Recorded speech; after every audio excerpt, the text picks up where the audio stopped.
Hello student, आप लोगों को हमारे यूट्यूब चैनल जेक्टर स्टडी प्लस पे फिर से बहुत बहुत स्वागत है।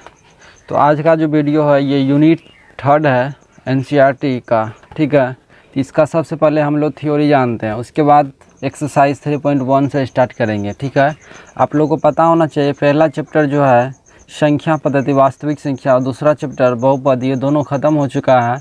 अभी तक आप नहीं देखे हैं प्ले लिस्ट में जा कर के देख सकते हैं, और चैनल को अभी तक आप सब्सक्राइब नहीं किए तो सब्सक्राइब भी कर दीजिए, क्योंकि यहाँ पर मैट्रिक परीक्षा की तैयारी कराई जा रही है। खास करके 2021 में एग्ज़ाम देने वाला स्टूडेंट इस चैनल को सब्सक्राइब जरूर करें, क्योंकि अब की बार सबका बेड़ा पार।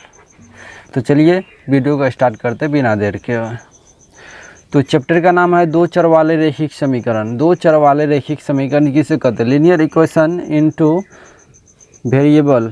जिस समीकरण में दो चर राशियाँ हों और दोनों चर राशियों का घात एक ही हो उसे दो चर वाले रैखिक समीकरण कहते हैं। इसका व्यापक रूप जो होता है ax plus B Y plus C बराबर 0, ए और बी डज नॉट इक्वल 0।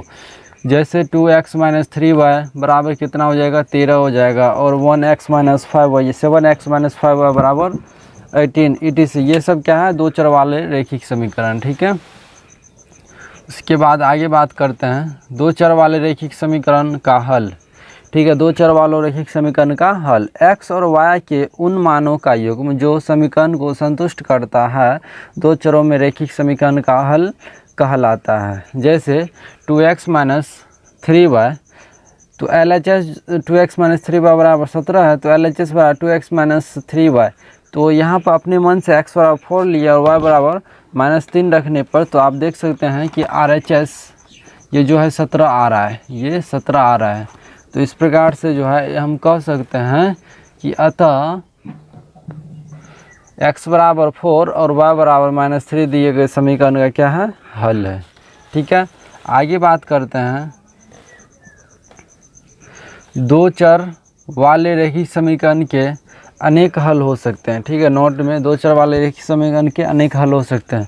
दो चरों वाले रैखिक समीकरण के युग्म एक साथ दो चरों वाले दो रैखिक समीकरण के दो चर वाले रैखिक समीकरण के युग्म या युगपत समीकरण कहलाता है। ठीक है, इसका व्यापक रूप होता है, आप देख सकते हैं a1x plus b1y plus c1 बराबर कितना होता है? 0, और a2x plus b2y plus c2 बराबर 0 होता है।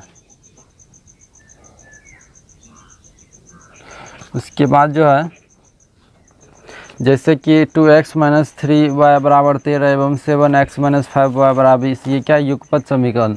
उसके बाद है दो चरों वाले रैखिक समीकरण के युग्मों का हल x और y के उन मानों का वह युग्म जो दो युगपत समीकरण में से प्रत्येक को संतुष्ट करता है समीकरण युग्म का हल कहलाता है। जैसे 2x माइनस 3y बराबर 17 और 4x प्लस y बराबर कितना?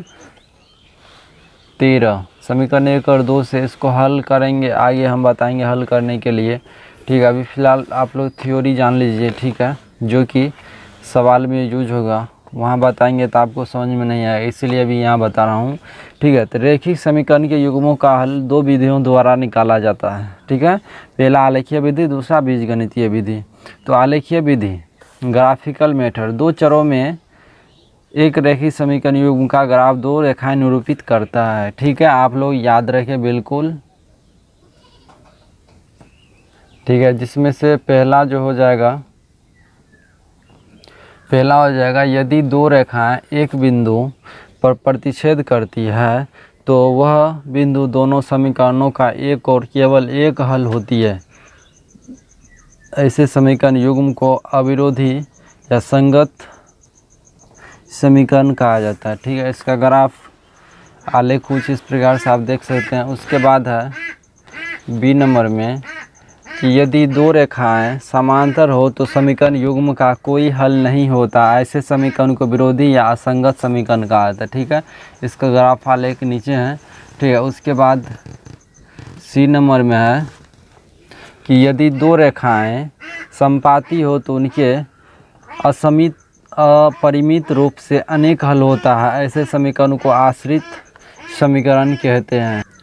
उसके बाद आप देख सकते हैं बीजगणितीय का प्रकार, यानी बीजगणितीय विधि।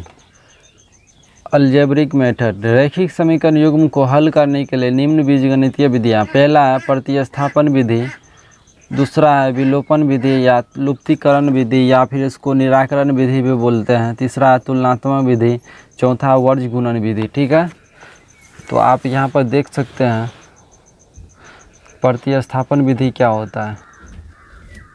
प्रतिस्थापन विधि, इस विधि में किसी समीकरण में से किसी एक चर का मान दूसरे चर में व्यक्त करते हैं और दूसरे समीकरण में रख कर हल किया जाता है।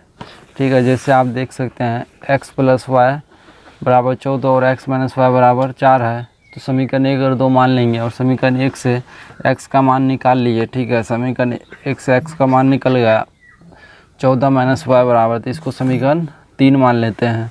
उसके बाद समीकरण 3 में क्या करेंगे, x का मान रखेंगे तो y का मान निकल जाएगा। समीकरण 3 में क्या करेंगे, y का मान रखेंगे, इस प्रकार से x और y दोनों का मान निकल जाएगा। ठीक है, इसको बोला जाता है प्रतिस्थापन विधि।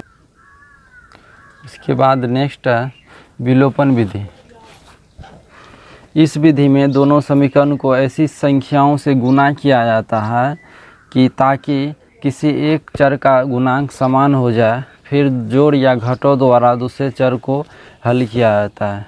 ठीक है, तो आप देख सकते हैं ये समीकरण है, इसको जैसे हल करना है 2x + 5 बराबर 11 और 3x + 4y बराबर 19, तो इसको समीकरण 1 में क्या करेंगे, इसका गुणांक कितना 4 है और इसका गुणांक 5 है, तो समीकरण 2 में समीकरण 1 के y के गुणांक से गुणा करेंगे और समीकरण 1 में समीकरण 2 के y के गुणांक से गुणा करने पर आप देख सकते हैं इस प्रकार से हल। आगे हम बताएंगे किस प्रकार से हल किया जाता है। तो आप देख सकते हैं यहाँ इस प्रकार से समीकरण इतना का x का मान निकल गया ये ऊपर में। ठीक है, ये रहा इस प्रकार से। आइए बात करते हैं तीसरा जो है वो तुलनात्मक विधि। तुलनात्मक विधि, इस विधि में दोनों समीकरण में से एक ही अज्ञात राशि के पद में दूसरे अज्ञात राशि को व्यक्त किया जाता है तथा प्राप्त परिणामों को बराबर कर लिया जाता है।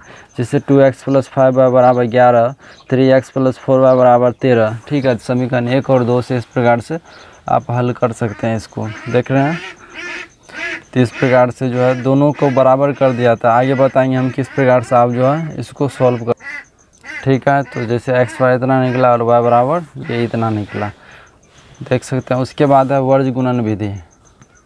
यदि a1x + b1y + c1 बराबर 0 तथा a2x + b2y + c2 बराबर 0 युगपत समीकरण हो तो आप देख सकते हैं इस प्रकार से। ठीक है, ये रहा, x का मान ये होगा और y का मान ये होगा। ठीक है, इस प्रकार से जैसे इसको हल करना है तो इस प्रकार से आप हल कर सकते हैं।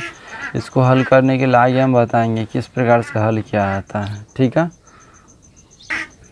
आप चाहे तो इस प्रकार से हल कर सकते हैं। एक बार x बराबर एक y का एक x वाला भाग एक y वाला भाग लेकर के। ठीक है, इसको हम आगे हल करने के लिए बताएंगे। ठीक है, उसके बाद आगे बात करें, यदि a1x + b1y + c1 बराबर 0 तथा a2x + b2y + c2 बराबर 0 हो तो सबसे पहले a1/a2 b1/b2 एवं c1/c2 निकालें। ठीक है, यदि a1/a2 does not equal b1/b2 हो तो समीकरण निकाय के अद्वितीय हल होगा, अर्थात केवल एक। अद्वितीय का मतलब एक होता है। ऐसे समीकरण को अविरोधी या संगत समीकरण कहते हैं। उसके बाद 2 नंबर है, यदि a1/a2 बराबर b1/b2 बराबर डज नॉट इक्वल c1/c2 हो तो समीकरण निकाय के एक भी हल नहीं होंगे। ठीक है, और ऐसे समीकरण को विरोधी या असंगत समीकरण कहते हैं। ठीक है, उसके बाद है 3 नंबर, यदि a1/a2 बराबर b1/b2 बराबर c1/c2 हो तो समीकरण निकाय के अनेक हल होंगे। ऐसे समीकरण को आश्रित या संगत समीकरण कहते हैं। ठीक है, तो संगत समीकरण 2 प्रकार होते हैं, एक अविरोधी संगत और दूसरा आश्रित संगत। तो अविरोधी संगत उसे का जिसका अद्वितीय हल होता है, आश्रित संगत उसे का जिसका अपरिमित रूप से अनेक हल होता है। ठीक है, तो इस प्रकार से क्या हुआ, यहाँ पर हमारा जो है थ्योरी ख़त्म होता है।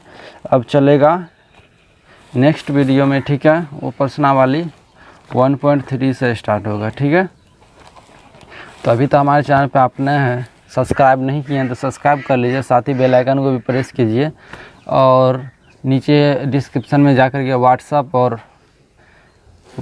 और टेलीग्राम ग्रुप में भी जुड़ जाए, ताकि कोई भी पोस्ट हम यहाँ पर डालें यूट्यूब पर तो आपको वहाँ पर शेयर कर देंगे, या फिर कोई इम्पोर्टेंट चीज़ वहाँ पर शेयर कर देंगे, ताकि आपको पढ़ाई में ज़्यादा मदद करे। ठीक है, और हमें फेसबुक और इंस्टाग्राम पर भी नीचे जाके फॉलो कर सकते हैं। ठीक है, चलिए फिर मिलते हैं नेक्स्ट वीडियो में। जय हिंद, जय भारत।